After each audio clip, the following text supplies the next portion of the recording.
السلام علیکم class 8 history کا تھرڈ چیپٹر ہم نے کل سٹارٹ لیا تھا. اس کا کل ہم نے ایک لانگ کوسچن کیا تھا. آج میں آپ کو اس کا سیکنڈ لانگ کوسچن کرواؤں گی. سیکنڈ لانگ کوسچن ہے بر صغیر میں شروع ہونے والی تحریک خلافت کی وضاحت کریں. اس کا جواب آپ کو کتاب کے صفحہ نمبر 31 پر ملے گا.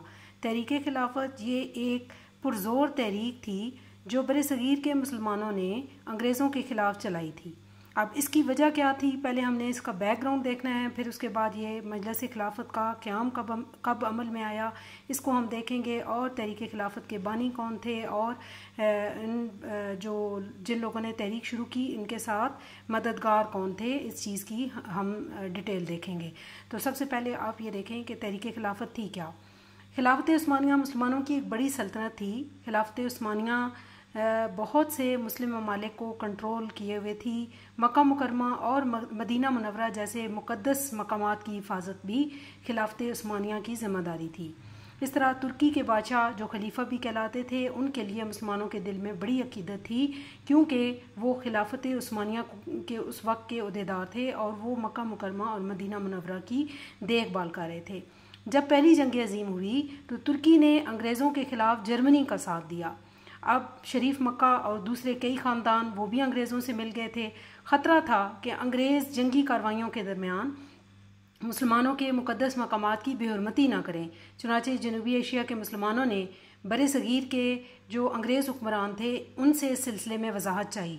انگریزوں نے یقین دلایا کہ مسلمانوں کے مقامات مقدسہ محفوظ رہیں گے، لیکن ایسا نہ ہوا.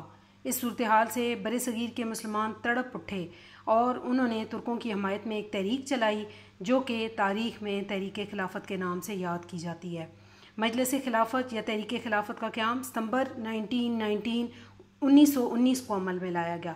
اس کا مقصد کیا تھا؟ ایک تو یہ اس کا مقصد تھا کہ جو ترکی کی علاقائی سالمیت ہے یعنی اس علاقے کی وہ برقرار رہے، اور دوسرا مقامات مقدسہ ترکی کے پاس رہیں، یعنی انگریزوں کے انڈر نہ جائیں. جب ہندوؤں نے دیکھا کہ مسلمان ایک عظیم اور پرجوش تحریک چلا رہے ہیں تو گاندھی نے انگریزوں کی مخالفت میں مسلمانوں کا ساتھ دینے کا اعلان کیا.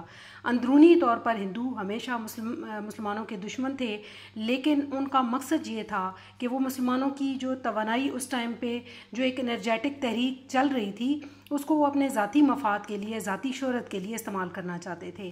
اس تحریک کے بانی مولانا محمد علی جوہر اور ان کے بھائی مولانا شوکت علی، دونوں بھائی جو کہ علی برادران کے نام سے مشہور ہوئے، اس میں پیش تھے. مولانا ظفر علی خان نے بھی اس تحریک میں بڑھ چڑھ کر حصہ لیا. ابھی تحریک اپنے پورے زور پر تھی کہ جو ہندو ہیں، گاندھی ہے، اس نے اچانک تحریک کے خاتمے کا اعلان کیا. اس سے مسلمانوں کو زبردست دھچکا لگا. یعنی ایک طرف تو ہندو برادری مسلمانوں کا ساتھ دے رہی تھی اور اچانک انہوں نے مسلمانوں کے بیہاف پر اس تحریک کے خاتمے کا اعلان کر دیا. اس سے مسلمانوں کو زبردست دھچکا لگا. 1924 میں ترکی کے جو بادشاہ کمال اتا ترک نے وہاں سے ترکی سے جو خلیفہ کا عہدہ تھا اس کو ہی ختم کر دیا. تحریک خلافت کے دوران ہندو مسلم اتحاد بہت مثالی رہا. ہندو مسلم بھائی بھائی کے خوب نعرے لگے اور دونوں ایک ہی گلاس سے پانی پینے لگے. مگر اس تحریک کے خاتمے پر دوبارہ ہندو دشمنی مسلمانوں کے لیے پلٹ آئی. تو یہ تحریک خلافت ہے. اس کی ڈیٹیل ہم نے آج اس کوسچن میں دیکھی ہے. اس کوسچن کو آپ نے اچھے طریقے سے یاد کرنا ہے. یہ شارٹ کوسچن کے اندر بھی آئے گا اور یہ لانگ بھی ہے. آپ نے اس کا پہلے بیک گراؤنڈ دیکھنا ہے اور اس کے بعد آپ نے یہ دیکھنا ہے کہ کب تحریک خلافت کا قیام ہوا اور پھر کن لوگوں نے اس تحریک کے اندر بڑھ چڑھ کر جو ہے وہ حصہ لیا ہے. اس کو آپ نے اچھے طریقے سے یاد کر لینا ہے. بس یہ آج آپ کا کام ہے.